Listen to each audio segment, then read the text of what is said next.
반갑습니다. 쉽고 재밌는 철학의 이병철입니다. 오늘은 여러분들이 실존주의의 어떤 완성가, 대가라고 불리는 샤르트르에 대해서 한번 알아볼까 합니다.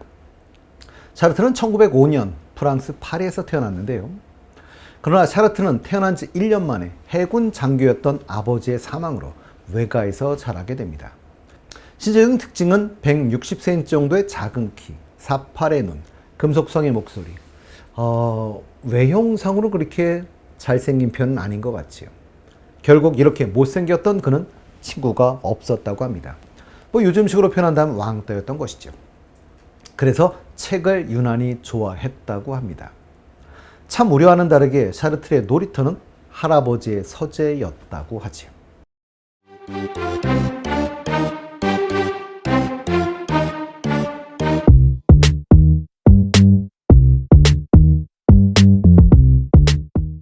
그래서 신체적 결함에도 불구하고 놀라운 지성과 유머 감각, 배려심 등을 가질 수 있었고, 이런 것들이 여성들을 매료시켰다고 하죠. 샤르트르는 한꺼번에 4명의 애인을 데리고 있기도 했다고 합니다. 한 명의 애인은 자신을 노예로 만들지만 여러 명의 애인은 자신을 해방시킨다고 믿었던 모양입니다. 이분 주위에 유명한 분이 정말 많죠. 제가 한번 소개해 본다면 첫 번째는 시몬 드 보바르. 이분은 샤르트르의 애인이었지요. 근데 이분도 정말 유명한 분이지요. 떠오르는 명저, 제2의 성입니다. 페미니스트이며 실존주의 철학자이기도 하시지요. 혹시 잠깐 잘 기억이 안 나신다면 이분의 유명한 말이 있지요. 여자는 태어나는 것이 아니라 만들어지는 것이다.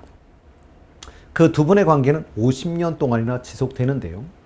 샤르트르가 23살, 보바르가 21살이었을 때 두 사람은 철학교수 자격시험을 준비하고 있었고, 시험에서 샤르트르는 1등, 보바르가 2등을 차지했다고 합니다. 둘은 계약결혼을 했지요. 계약결혼. 자유로운 동거를 시작하게 되는데요. 누군가 헤어지자 그러면 헤어지는 조건이었다고 합니다. 근데 이 계약결혼은 샤르트르가 숨을 거둘 때까지 유지되었습니다. 1980년 샤르트르는 75세의 나이로 눈을 감았고, 그의 장례식에는 2만 5천 명이나 모였다고 합니다. 우리에게 슬픈 열대란 책으로 유명하신 클로드 레비스트로스와도 아주 친하시죠. 레비스트로스는 1908년에 태어나서 2009년에 타계했으니 102세, 한 세기를 넘게 사셨습니다. 벨기에 태생이지만 6살 때 부모님이 프랑스로 이주하여 프랑스에 살았고요. 파리 대학을 나왔습니다. 샤르트르와는 오랜 친구 사이로 둘은 좋은 관계를 유지했다고 합니다. 하지만 최종적으로 둘은 격론을 펼치고 절교했다고 전해지고 있지요. 헤겔은 역사, 그러니까 사회는 진보, 진화한다고 믿었습니다. 하나의 방향으로 진화, 진보하다고 믿었었는데요. 이게 바로 누구나 들어보신 변증법입니다. 그러다 보니 샤르트르도 마찬가지로 역사는 진보, 진화한다고 생각을 했고, 그러니 우리는 그 진보에 적극적으로 참여해야 한다는 주장을 샤르트르는 펼치게 되는데요. 그 얘기는 단선론, 어느 한 방향으로 문화가 계속 사회, 문화 이쪽이 발전한다는 것이지요. 그러니 당연히 문화는 우월한 문화와 열등한 문화가 있다라고 샤르트르는 생각을 했던 겁니다. 그러나 레비스트로스의 사상을 한 문장으로 압축을 한다면 어느 문명이든 우월하거나 열등한 문명은 없다라는 게 레비스트로스의 주장이었지요. 문명, 문화라고 하는 것은 그들 나름의 자연적, 사회적 여건에 따라 그들만의 사유와 지혜를 발전시켜 왔다라는 것의 주장이 레비스트로스의 주장이다 보니 둘은 충돌할 수밖에 없었던 겁니다. 이외에도 샤르트르의 외가 쪽에 샤르트르보다 어찌 보면 더 유명할 수 있는 사람이 한 분 계시지요. 노벨 평화상을 받은 아프리카의 아버지 알버트 슈바이처입니다. 샤르트르의 어머니가 안마리 슈바이처입니다. 그러니까 알버트 슈바이처 박사의 사촌이었던 거죠. 결국 샤르트르에게 오촌인 이런 관계였었습니다. 노벨상, 위 지방과는 사실은 관련이 깊은 것 같은데요. 1964년 샤르트르는 소설 말로 노벨 문학상 수상자로 지명이 되었습니다. 그런데 샤르트르는 노벨상을 거절하지. 노벨 문학상에 선정되었다는 소식을 듣고 작가를 분류하고 문학을 등급 매기는 것이라며 비판했고요. 샤르트르는 노벨상을 거절하면서 어떠한 인간도 살아생전에 신격화될 수 없다라는 유명한 말을 남기기도 했습니다. 이상을 거부한 이유 중에는 미국의 베트남 전쟁에 대한 반발의 의미도 있었는데요. 베트남 전쟁에 반대했던 샤르트르는 이상을 가능하게 만들어준 군사적인 문화에 반대했던 그의 정치적인 견해 때문이었습니다. 그래서 베트남 전쟁에 반대하여 미국 코넬 대학의 강의 요청도 거절합니다.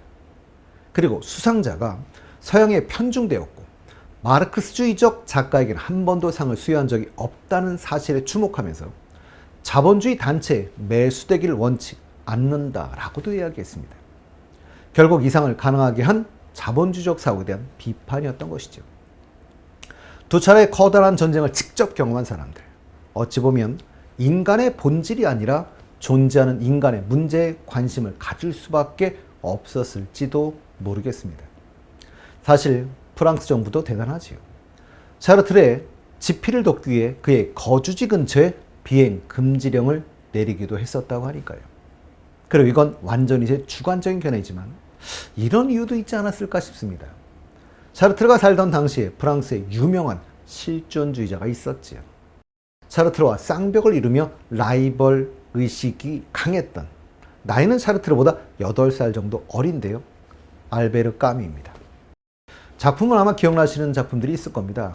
시시푸스의 신화 이방인들을 썼던 까뮈가 1957년에 최연소로 노벨 문학상을 탔었습니다. 그러니 샤르트르보다 7년 먼저 탄 거죠.